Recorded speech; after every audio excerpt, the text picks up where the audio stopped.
सबको प्रभु यीशु मसीह नासरी के नाम में जय मसीह की। दोस्तों, एक बार फिर से स्वागत है हमारी एक और नई वीडियो में।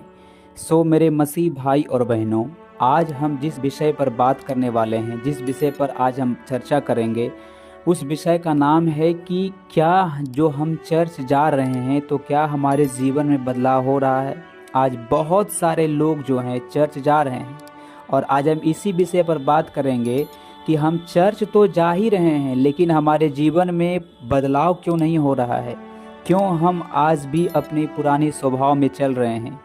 आज लोग चर्च जा रहे हैं लेकिन फिर भी मुंह से गालियां निकाल रहे हैं, गंदे वीडियोस देख रहे हैं, बॉलीवुड का सॉन्ग सुन रहे हैं, साथ में जाकर फिल्में देख रहे हैं, बॉयफ्रेंड गर्लफ्रेंड बना रहे हैं, व्यभिचार में ज़िंदगी जी रहे हैं। आखिर ऐसा क्या कारण है कि हमारे जीवन में बदलाव नहीं आ रहा है। मेरे भाइयों और बहनों, इसका एक ही कारण है जो हमारे महान परमेश्वर प्रभु यीशु मसीह ने बाइबल में बताया है। आप बाइबल में मत्ती, मरकुस और लूका में पढ़े होंगे। उन्होंने कुछ बीज के बारे में दृष्टांत दिए थे कि बीज बोने वाला बीज बोने निकला। उन्होंने यीशु मसीह ने एक बात कही वहाँ पर कि कुछ बीज जो है ना, मार्ग के किनारे गिर गया और पक्षियों ने आकर उसे चूम लिया। उसके बाद फिर यीशु के चेलों ने बताया कि मुझे ये दृष्टांत मुझे समझ नहीं आता है, मुझे इसका अर्थ बता। तब यीशु ने कहा, क्या तू इसे नहीं समझता? अगर तू इसे नहीं समझता तो फिर तुम किसी दृष्टांत को नहीं समझता। तो यीशु मसीह वहाँ क्या बोलना चाह रहे थे कि ये जो दृष्टांत मैंने, जो बीज का दृष्टांत जो मैं तुझे दिया है, इसका मतलब जो है, इसको बहुत समझना जरूरी है।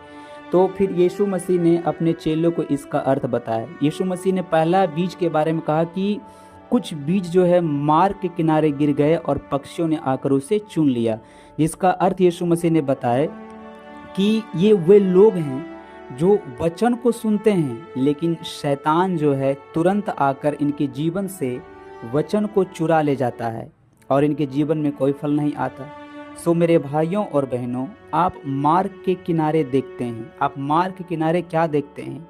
जब भी आप किसी जगह टहलने के लिए निकलते हैं या फिर कहीं सफ़र कर रहे होते हैं तो आप मार्ग के किनारे क्या देखते हैं? रोड के सड़क के बीच में रोड के सड़क के किनारे क्या देखते हैं? कचड़ा, गंदे कागज़, प्लास्टिक, दूरी, गर्दा, हमेशा वह सब वहाँ पड़ा रहता है। मेरे भाइयों और बहनों, ठीक उसी प्रकार जब एक पास्टर पुलपिट पर से परमेश्वर के वचन को प्रचार कर रहा होता है तो कुछ ऐसे लोग जो चर्च में आते हैं, जिनके जीवन में बदलाव नहीं होता, वो शिकायत करते हैं। वही ये लोग हैं जो वचन चर्च में चल रहा है, लेकिन चर्च वचन चलते समय वो मोबाइल यूज़ कर रहे हैं, लोगों से बातें कर रहे हैं।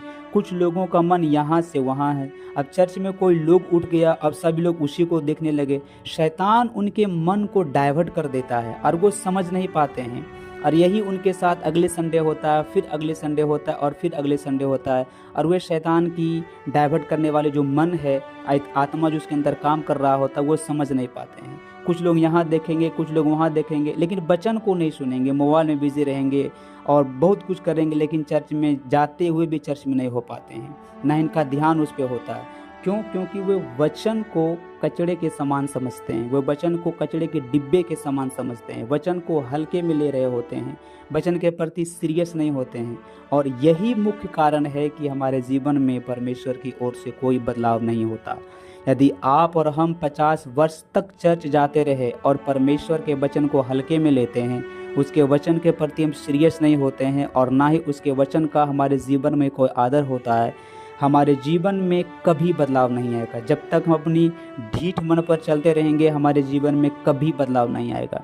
बदलाव आने का एक ही तरीका है कि हम उसके वचन के प्रति गंभीर हो, उसके वचन का आदर करें और वचन में जो लिखा है उस पर चले, प्रार्थना में जीवन बिताए, बाइबल पढ़ने में जीवन बिताए, और धीरे धीरे आप देखेंगे कि आपके जीवन में बदलाव आना शुरू होता। कब?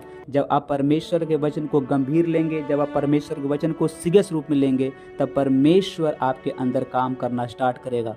पवित्र आत्मा आपके अंदर काम करना स्टार्ट करेगा। वही पवित्र आत्मा वचन के द्वारा आपकी ज़िंदगी को बदलेगा। फिर आप एक नए मसीह की तरह बन जाएंगे।